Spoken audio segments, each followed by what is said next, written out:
All right, my friends, welcome back to Frogboy X1 Gaming. I'm Andrew, and today I wanted to talk to you guys about some new products that Thrustmaster is going to be bringing out. So over at Gamescom right now, they actually showed off a new direct drive wheelbase that is going to be coming to PlayStation 5. They didn't say anything about Xbox, but I'm pretty sure if they're bringing it to PlayStation, they'll probably end up bringing one to Xbox, or maybe they'll find a way to make it so you can buy a PlayStation base and finally buy like an Xbox wheel so that you can have compatibility across both consoles. That's something that Thrustmaster's definitely been behind on, and something that they should really focus on, you know, for the future of gaming. So from what I'm gathering is this direct drive wheel is going to be somewhere in that sweet spot of, you know, like 5 to 6 Newton meters of power, according to Traction GG. They're over there at Gamescom right now, and he has actually had a chance to play it. They do have it covered. There's no, like, you can't see what the actual base looks like, but I'm pretty sure they're gonna stay pretty close to the probably the design that they actually have right now for it. With the T818, and you know, in between that and like the T248, maybe that octagonal shape, which is fine. It looks absolutely incredible. I got the T248 set up right now. It looks absolutely amazing like that. The wheel rim that they were actually using on it is I believe it's the one that goes to like the TGT2, the Gran Turismo wheels. So if they are building out, you know, a full-on actual freaking direct drive wheelbase for, like, you know, maybe like Gran Turismo branded or something like that. The guy at Traction GG was saying that, hey, this is not the wheel that's going to come with it. This is just the wheel that is set up right now for us to use. He was playing it on the PS5. He was playing around with it on the PC with the Assetto Corsa Competizione, I believe. So overall, the fact that Thrustmaster is, see, if Thrustmaster pulls this off and does it right, You've got like two options for direct drive right now on the PlayStation 5. You've got the Logitech, which is like $1,000, and then you also have, well, yeah, and then you also have the obviously the Fanatec DD Pro, which comes in a 5 Newton meter or a 8 Newton meter if you get the boost kit. But you also have the new Fanatec, which is 12 to 15 Newton meters of direct drive power as well. So your Thrustmaster, the one that they're bringing out, seems like it's going to compete in that lower range. So if they can get this thing out with pedals and a wheel and the base for like $600, you know, like $599 or something, I think that would be the smartest thing for them to do, is kind of try to hit that TGT price area for like direct drive or whatever. I know that would kind of, in a way, kind of maybe cannibalize that product, but I don't know, man. Sim racing can get to be very expensive, and direct drive is definitely like the better technology. But after sitting here playing around on this TG or this T248, I'm not so sure anymore. I'm not so sure anymore. Like, I could 100% sit and play that's what I've been doing. I've been sitting in the front room a lot more lately on the PlayStation 5, actually just using that instead of bringing it back in here and hooking it up to the PC.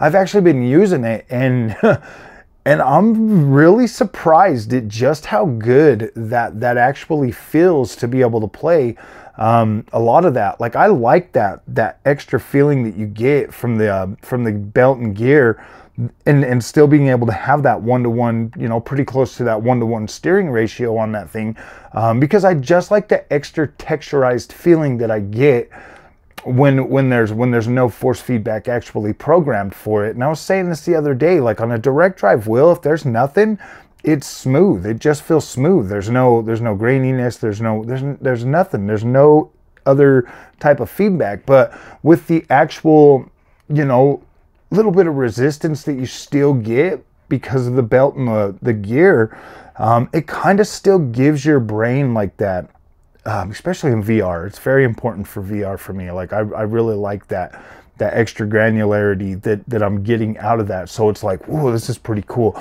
So if they can actually bring direct drive to PS5 at a competitive price with the Thrustmaster brand, the Thrustmaster engineering, I think we're in for a real treat, my friends. I think that this thing is good, and one way or another, I'm going to try to get one at launch so that I can, either, reach out to Thrustmaster, see if they'll let me review it, or buy it myself. One way or another, I'm actually quite interested to see how this will work. If it's PlayStation, obviously it's going to work on PCs as well. So it's not like I'd just be throwing money away to buy another wheel setup for the PlayStation, because I'll actually be able to use it on the PC as well. And then I can compare, like the top. I started sim racing with Thrustmaster. I love Fanatec. I think they're both incredible brands, so it'll be very, very good for me to cover both of them on the channel and just kind of move forward with that. So yeah, guys, but another thing is I want to talk about the new pedals that Thrustmaster's bringing. So these look pretty close to what you get with like a Fanatec or MOZA or some of them other things. It looks like it's pretty much the same construction.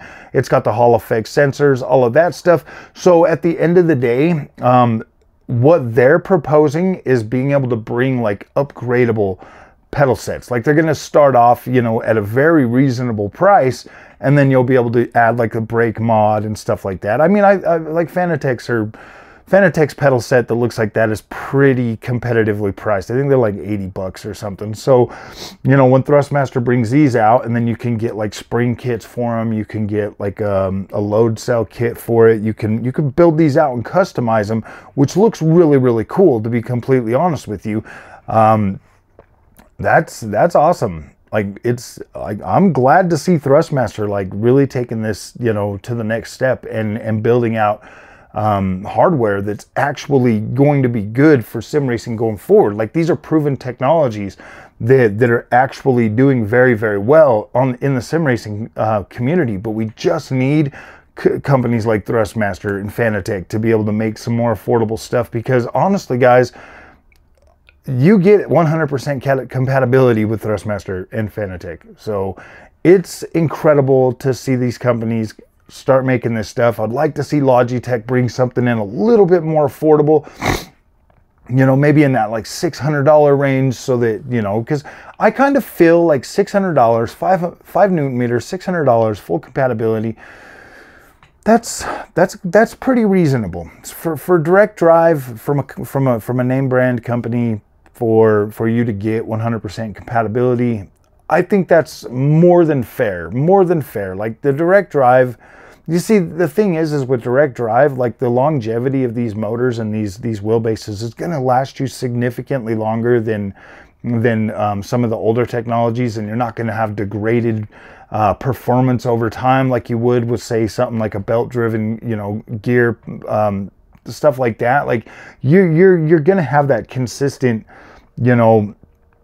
performance across the board for a long time. Like you will not have to replace these wheelbases unless you literally go 100% enthusiast sim racer. These are going to last you for a very long time. So the upfront initial cost of buying these new direct drive wheels, while it might seem a little bit higher compared to like, what you can get on Amazon for 300 bucks, trust and believe that these are going to give you an awesome experience, and they're going to push you, like you're going to be set for a very long time. So think about that. Think about longevity. Like, look, I'm making a good upfront thing, but a good upfront investment, but gosh dang, these are going to last you significantly longer. So, all right, guys, if you like this content, don't forget to like and subscribe. I'll see you guys in the next one. Thank you so much for watching.